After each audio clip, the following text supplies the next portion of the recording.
إذن أعزائي المزارعين السلام عليكم ورحمة الله وبركاته. أعزائي المهندسين، كثير مهندسين يغفل الجانب الحيواني أو الثروة الحيوانية، وكأننا مهندسين فقط للنبات، وهذا شيء غلط. احنا أيضا على الثروة الحيوانية وكيفية علاجها، خاصة في هذه الأيام، أيام الشتاء.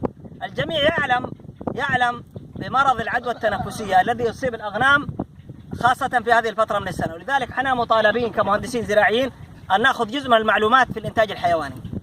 هذه المعلومات مفيدة جدا لنفيد الرعاة ونفيد أصحاب الحيوانات، حتى كمعلومات مفيدة جدا.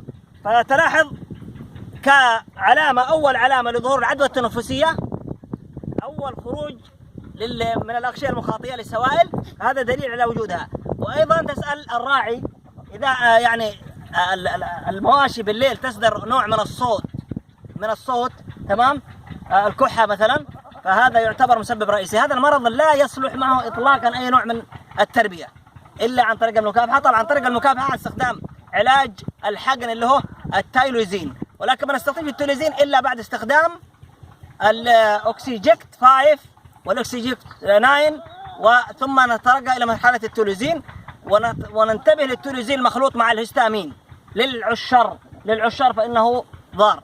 فأحببنا أن نتكلم اليوم عن الثروة الحيوانية هنا في مناطق الرعي، في منطقة الجر وبعض المناطق القريبة من الطينة. فكان هذا لقاء ضمن مع المزارع واحد من الرعيان هنا في الذين يملكون هذه الثروة الحيوانية ما شاء الله تبارك الله.